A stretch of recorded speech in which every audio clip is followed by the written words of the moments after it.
Thank you, Patty. So customers are under pressure to modernize and transform complex legacy systems.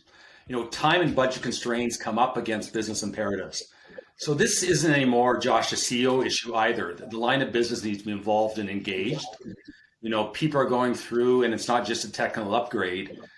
These are very challenging times with a lot of pressure from the market, from the business to get things done and get things done now. Yeah, you said a mouthful there. Things were already complex before COVID and the COVID economy. Now here we are, a year later. Digital transformation is more imperative than ever. Companies are living in these very hybrid, complex environments. There's a lot of pressure from the line of business to do more.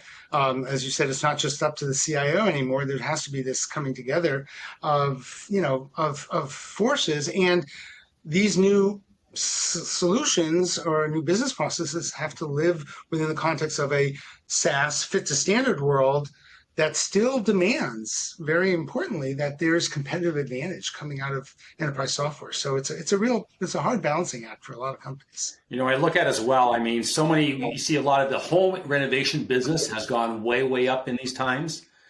And you've seen a corresponding, I kind of like the analogy from a technology renovation side.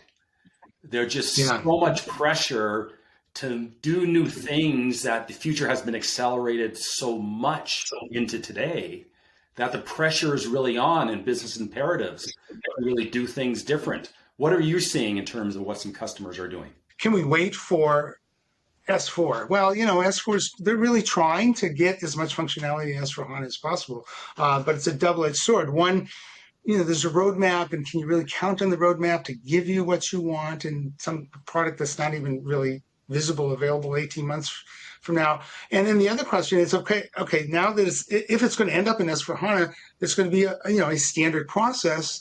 Now, how are you, a company, going to differentiate, or how do you differentiate above and beyond that standard process? So timeliness runs into this problem of, I want to plan for a future that was here yesterday, and I need to do it now. And so to a certain extent, that's where a partner like Pillar shows up and really helps you accelerate that and do it within the context of again, this complexity that pretty much everyone's dealing with. Well, I think I'm seeing the same thing with customers, even though they may be moving or on an S4 journey. Business doesn't stop in many cases. So they're able to get value now, necessary value in terms of their business, and still remain on that journey. Right.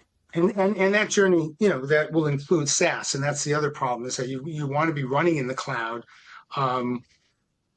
Your competitive advantage needs to run in the cloud, but it needs to be tightly integrated and synchronized with an SAP system and everything else. So, these are complex landscapes. I think that's really what's going on here. And the other problem with the business imperative is that business has to navigate more complexity in a way to get the things done they want to than before. So having a partner, like Pillar really can help alleviate some of those big problems as well.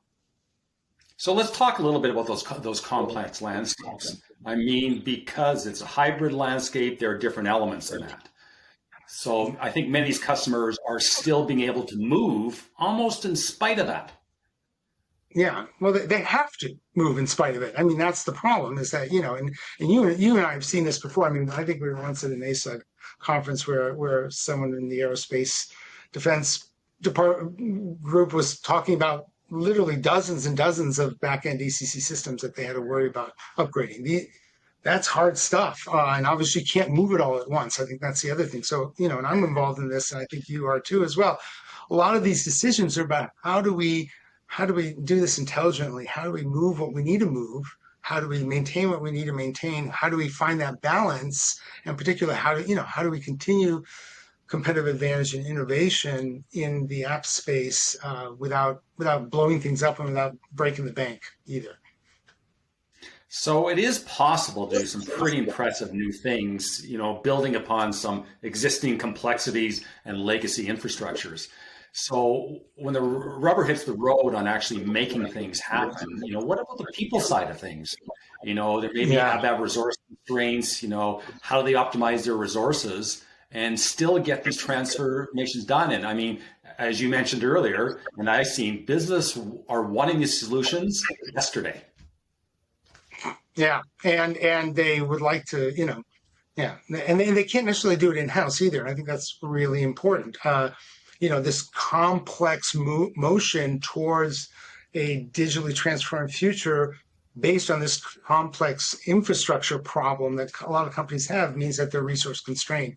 And in particular, most companies are really good at understanding their business processes, translating their requirements into technology that is not necessarily the core strength, nor should it be the core strength of a lot of companies. So they do need help. They do need help navigating this. They do need help with the consulting expertise that both, understands the business problem at hand, but also understands how to execute it in this kind of weird hybrid world where there's so many moving parts. How do you know which one to do? So that's why you want to turn to a third party in many cases to help you really navigate that complexity.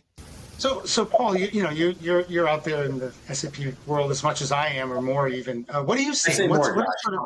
Say more. Okay, we'll give you more, buddy. What are you seeing out there? What's driving the thinking in the SAP community these days?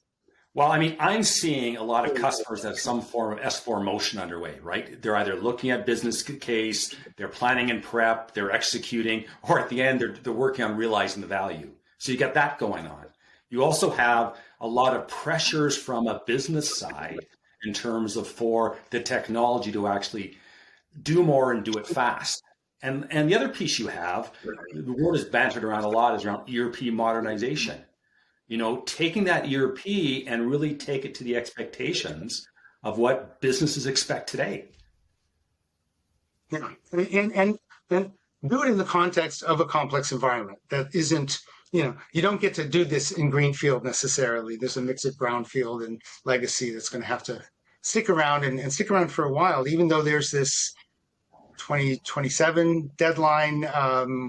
We can't necessarily bank on it, and we certainly can't wait for it. So, companies are really having to think now and act now on these. Well, I go back to, you have it for a while. You got to take your existing home and do some modernization and renovations of it some way, somehow, to get a lot out of it. Get a lot out of it now, but also when you pivot to maybe S4 tomorrow. Yeah. Yeah, I mean, you're cracking me up because, I'm doing that in my own house, and I can assure you it's important to pick the right contractor. You don't get the right contractor, you don't get the right results. And please don't ask me to give details on that. It's a painful story. The right tool to really help you do some pretty amazing new things. Exactly.